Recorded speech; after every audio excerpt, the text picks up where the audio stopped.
Hello and welcome. So I want to take this short time to talk a little bit about the different business entities and how they are treated for tax purposes on the tax return.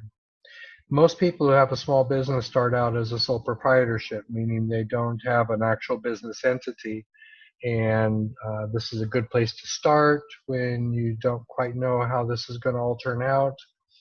And from a tax perspective, there's a Schedule C form on the individual 1040 that tracks your income and expenses for that business. And if you have a net profit that's more than $400, then you also get to pay the Social Security and Medicare taxes that are due on that income as if you were an employee working for a big company. Now, when you are an employee working for a big company and you're having W-2 wages, you are only paying half of the self-employment tax, which is what we call the Social Security and Medicare taxes combined. The company is also paying half on your behalf to Social Security and Medicare. So when you're self-employed, there is no employer, and what that means is that you get to pay both halves. And because one half is 7.65%, that means you're paying 15.3% of your net income out of your sole proprietorship in Social Security and Medicare tax. And then you still get to treat that income as income for income tax purposes and pay the tax on the income. So it can be quite onerous if you get to the point where you're making a good amount of money coming out of your sole proprietorship.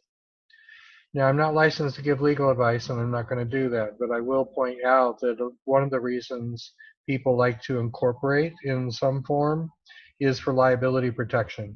Because as a sole proprietor, you don't have liability protection, meaning that if someone sues you and wins in court, all of your assets are on the table. So if you own your house, you own your car, all those things can be handed over to someone who wins a lawsuit against you. Again, not legal advice. Talk to an attorney about that.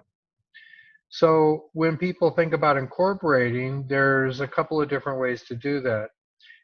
One is called a partnership. And with a partnership, usually that's two or more people that decide to work together, share their energy, their gifts, their talents, their service and work ethic, and work together for some goal for the business.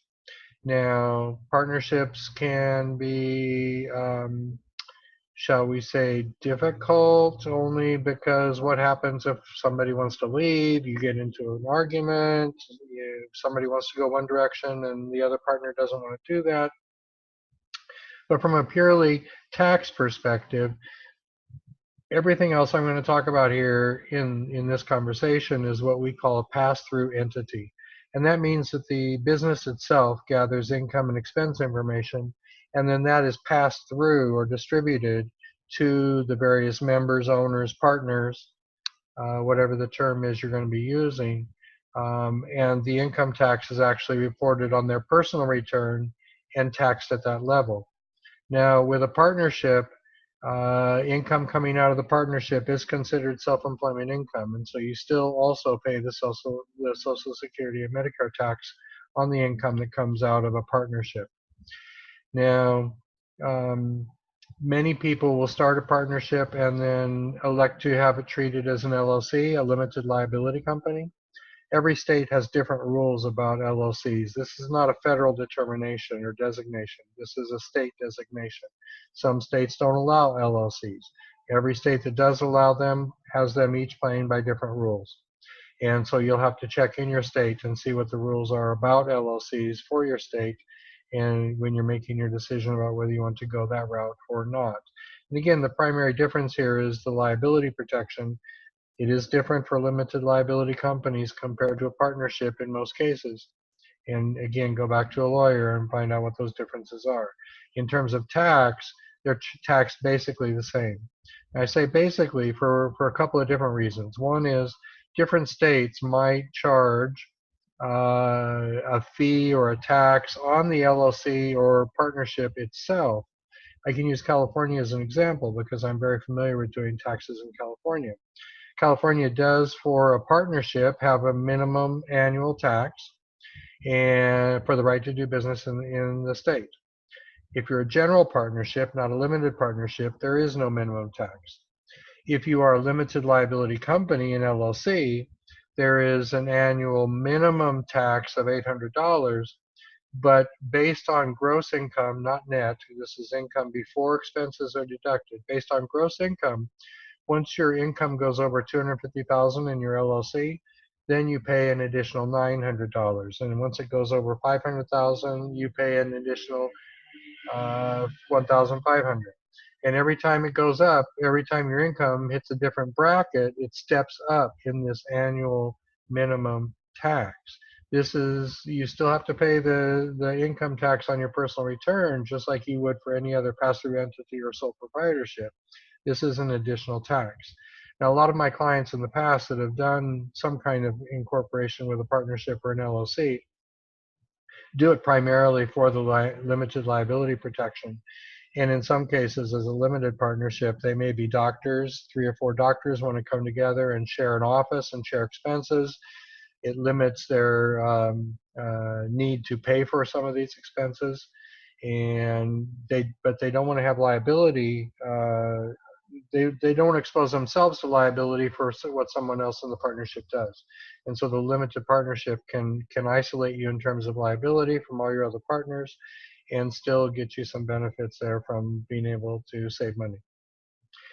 And then the last entity that I want to talk about in this video is S corporations.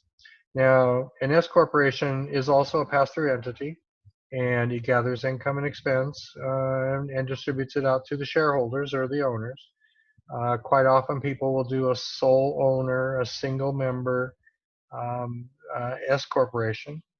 And in that case, you get 100% of the income, of the net income coming out of the S corporation once all the expenses are deducted. This has a couple of benefits. One is you can pay yourself, and you should pay yourself some salary if you are the only person working in the S corporation. You should pay yourself a reasonable salary, and that is the technical IRS term, a reasonable salary. And real world, people typically use 25 to 40% of the gross income coming in as their salary, as their reasonable salary for doing the work that generates the income.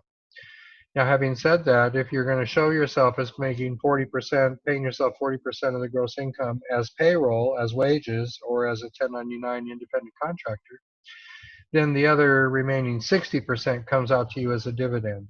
This has the benefit of you don't pay self-employment tax, Social Security, Medicare on the dividend income. You do report and pay income tax as if it's ordinary income, wages or salary, but you don't pay the self-employment tax on that portion.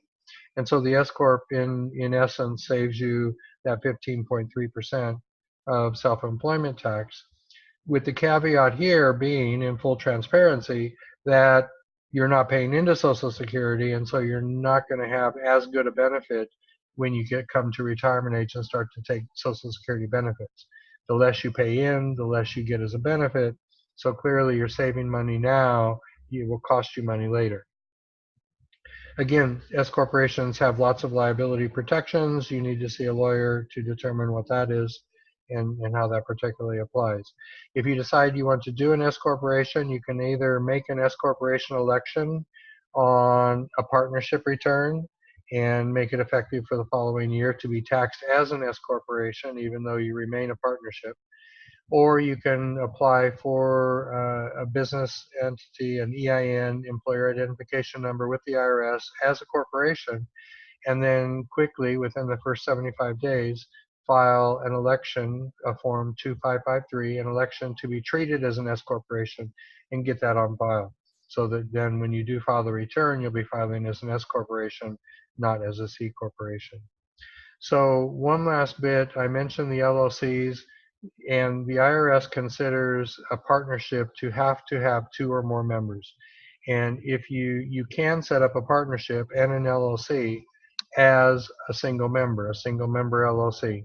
And a single member LLC is treated, and here again is a technical term, as a disregarded entity by the IRS. And that means on your federal form, your 1040, you're going to be filing that LLC as a Schedule C, sole proprietorship. It's disregarded as a business entity for tax purposes. And some states will allow you to do single member LLC, some states won't. So again, you'll have to dig into your state to see how that is treated. So as always, if you have any questions about tax, I'm happy to answer that. And there's a contact form here on this website.